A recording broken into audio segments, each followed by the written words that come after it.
everyone, and welcome to another Total War information video. The first part of this video today is just a quick sort of letting you know that I don't know what I bet, but I know that this week we're going to be getting the Manfred trailer. I'll actually be shocked if we don't. Now, what is my reasoning for this? We're getting the race leader videos, trailers coming out on YouTube once every 2 months. There's exactly 2 months between each of them. There was the Karl Franz one, 2 months later. There was Thulgrim Grudgebearer. 2 months later, there was Grimgor Ironhides. Now, when did Grimgor Ironhides come out? The 25th of November, exactly 2 months ago today. I don't expect it today, because cities seem to always release their videos on the Thursday or Friday at 1 PM GMT. Invasions, and I wasn't the only one that believed we were getting something big this week. When I mentioned it on the forum, double invasion, I've got an invasion of a little boy,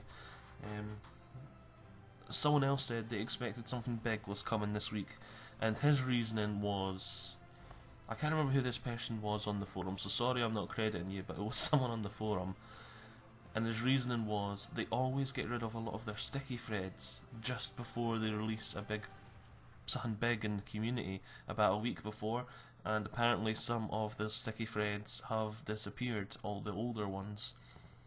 So it's not just me that's expecting something big.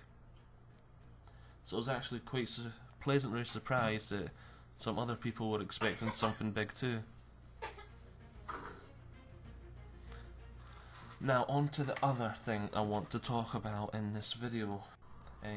Regional occupation. Now, there's been a lot of talk whether this is good or bad. I'm going to try and give a neutral sort of, it could be bad, it could be good sort of perspective. Apparently, well, it's something that's been really hated since it was announced in the community, and it has been dubbed the Nemesis system. And I just want to put something to bed before we start. The Nemesis system technically doesn't exist.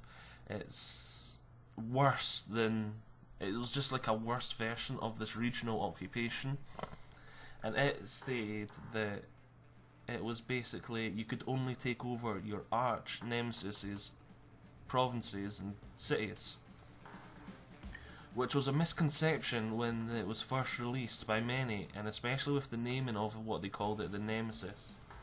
What the regional occupation is actually like is that there's 2 pools of cities and villages and provinces.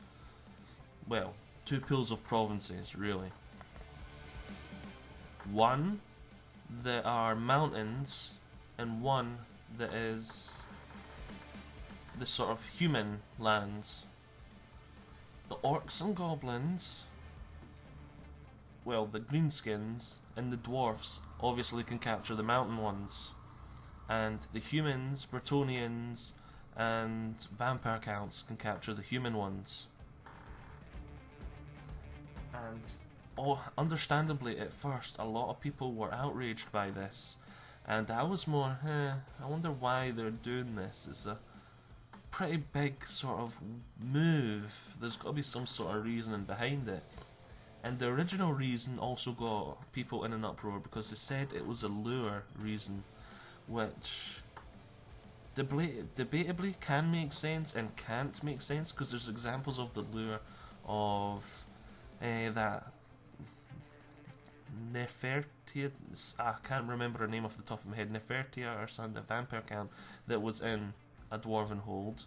There's the humans used to own the Badlands before they moved north, migrated north. There's the border princes are technically reclaimed Badlands.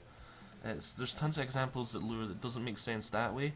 But what was it? The way I think of it is they always said time doesn't matter in this game. So when you're thinking of it in our older Total Wars, when you conquer somewhere, you've got to sort of settle the populace, make them manageable and all that. So the humans wouldn't be able to settle an orc population and start taxing them. They'd have to wipe them out and start again. And that's going to be a long and arduous process. That's going to take a long time. And I really do not see how, in a game where time doesn't advance, they could justify all of a sudden you turn a huge dwarven orc city into a human one. But I don't think they've really commented on that, so that's not really the real reasoning. And when they came out with this dev blog, which there'll be a link in the description, it makes the real sort of reason much more valid, sort of viewable, and it's quelled the hate quite a bit. There's still quite a lot of hate over this new system, but it seems to be, it's got its defenders now, whereas before the defenders really didn't have anything to use to defend it.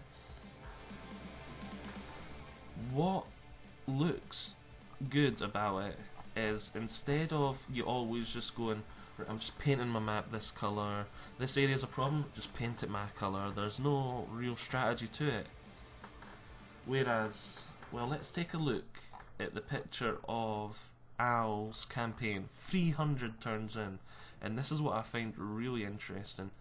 The other image before you were seeing was, just before I forget to say, is the blue parts of the map were dwarven and orc settlements, the white part of the map was the humans, vampires and so on, and the black and the green is Norscan settlements up the top. I don't know why they're separated, and there's evidence that the black can take over the green, so I think it was just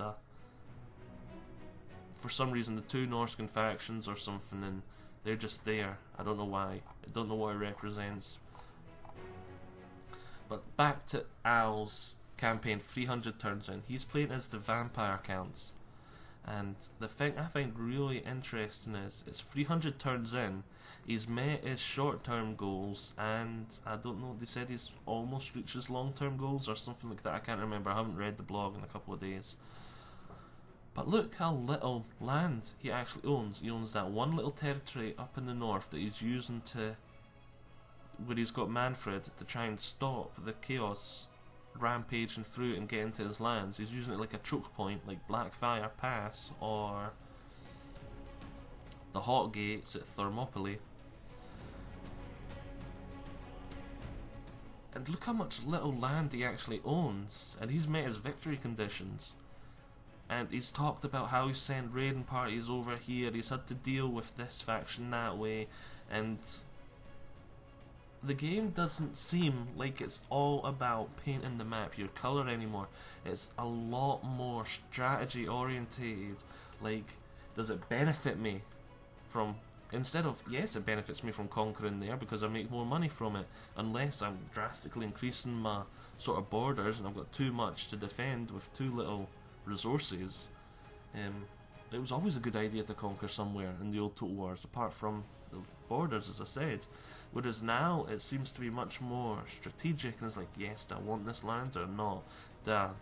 I need to worry about this choke point. I can't conquer there, so I've got to either, that'll be diplomatic over there, whereas over here, I've got to think of a different option to deal with it. Is it worth sending the army in to raise it all, or do I just want to defend the choke point? Apparently it has been, the main reason for doing this is they want to make the game more strategic.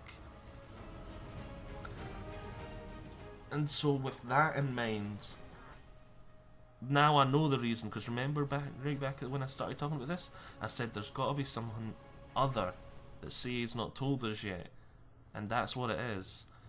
So I'm sitting on the fence right now. It's going to be different than all the other Total Wars before, but that's not necessarily a bad thing. It's going to be so much more strategic, and there's still going to be a lot of options, especially with Al didn't need to conquer a lot of land, so he could definitely go about it different ways.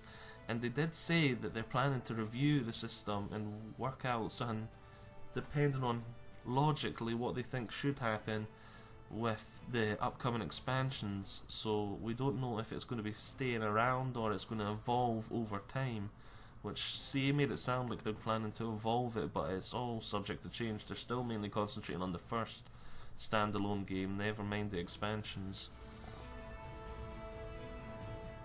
So yeah, there was another main worry, was that the humans would be able to conquer all of the human lands, and then in the expansions they'd be able to conquer a tiny bit more, and then the other expansion a tiny bit more.